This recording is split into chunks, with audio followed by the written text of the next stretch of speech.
4 students vanished without a trace. Their last recording captured something under the ice. Something that should have stayed buried. In northern Mongolia, where winter swallows the land for nearly half the year, rumors whisper about Khar Nuur, the Black Lake. Fishermen say, "The ice there never sleeps, and neither does what's trapped beneath it." no map marks it, no herder goes near it. But 4 university friends from Ulaanbaatar, Erden, Sarnay, Timur, and Batsaiken drive into the remote Kuvsgol province for a winter documentary on Mongolian ghost legends. Their first target, Khar Nuur, the lake that screams at night. They stop at a nomad family's ger, yurt, for warmth and tea. When Erden mentions Khar Nuur, the old matriarch freezes. Her voice trembles. You hear the screams, then it has already smelled you. Turn back. She tells them a story. Decades ago, a young woman named Salongo disappeared after falling through the lake's ice.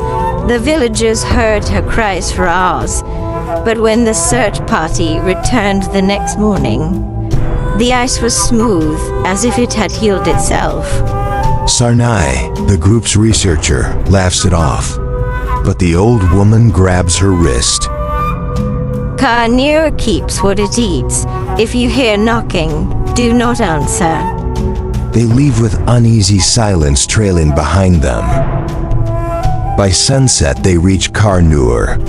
The lake lies in a vast bowl of mountains, frozen solid, but strangely black beneath the ice, like ink.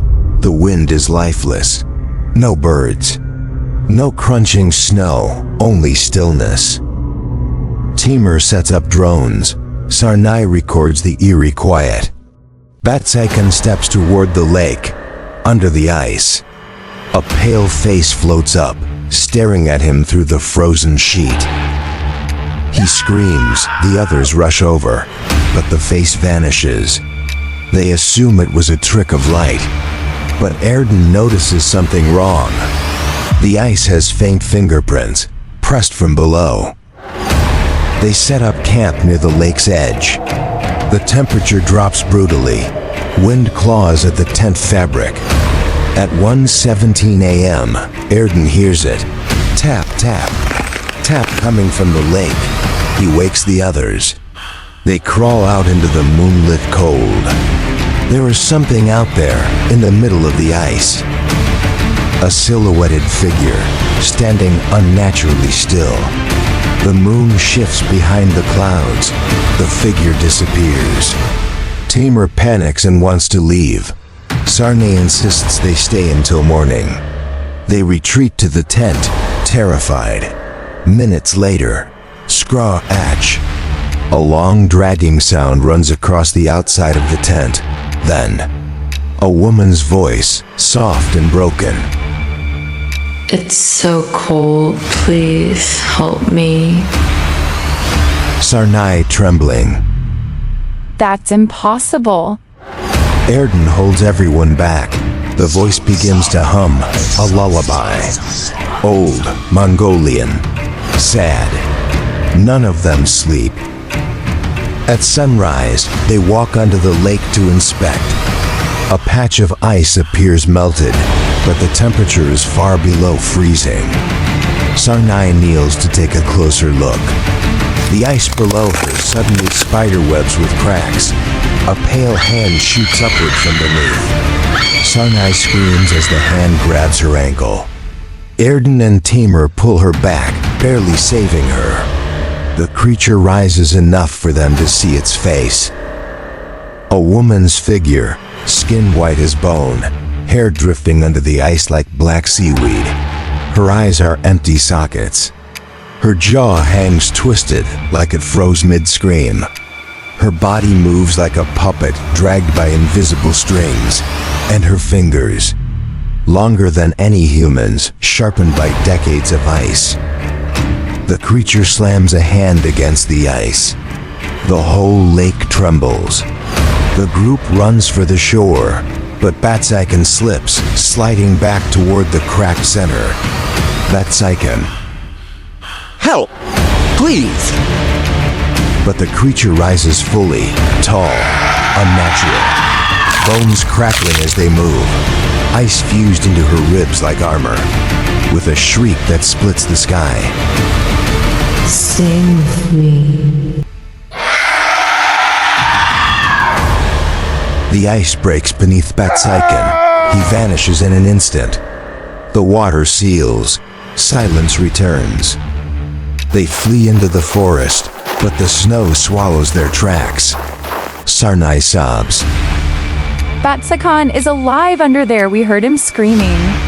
But Erden knows the truth, the legend said. Those taken by the lake become part of it. Tincture's drone suddenly flies overhead, malfunctioning, spinning out of control. It crashes into the ice. From the hole it makes, hands start rising. Not one, not two, dozens, all pale, all stretching toward them. The lake begins to crawl with frozen bodies, shifting under the ice like trapped souls trying to breathe. Erden. Run! They sprint toward the car, but Sarnai stops. She hears a voice whisper her name. Sarnai, come home. She turns. Standing in the distance is her mother. But her mother has been dead for years. Her mother's head slowly tilts. Ice cracking at the joints. Timur screams. That's not your mother! But Sarnai walks toward the apparition. The ice beneath her shatters. She disappears instantly. The lake seals again. Only Erden and Timur remain. Panting, bleeding, frozen. They reach the car. The doors are frozen solid. They beat on them, desperate. Behind them, footsteps crunch slowly across the snow. The creature now walks on land. Her frozen joints crack with each movement. Her mouth hangs wide open, wider, until it splits nearly to her ears. Inside her throat, there are multiple faces, all screaming silently. The faces of the drowned. Including Batsaiken. Including Sarnai. Erden collapses in horror. The creature raises a hand. Timur grabs a metal camera tripod and charges, screaming. But the creature moves faster. Her fingers lance through his chest like spears. Timur falls, eyes glazing. Erden is the only one left. The creature kneels beside him. Her hollow eye sockets drip frozen tears. In a voice layered with hundreds of drowned souls, she whispers, You came to record our story. Now you will join it. She presses a freezing hand to his face. Erden screams as frost spreads across his skin, freezing him solid. He falls backward, shattering into pieces like fragile ice. 2 weeks later, a rescue team arrives at Khar Nuur after the families report the students missing. They find no bodies, no blood, only the empty tent and broken equipment. But on the frozen lake, a new shape is visible beneath the ice. A face, frozen mid-scream, eyes wide, familiar. Erden. And beside him, 3 more faces, but something is wrong. Their mouths are moving. As the rescuers lean in, horrified, the ice trembles. Tap, tap, tap. From underneath.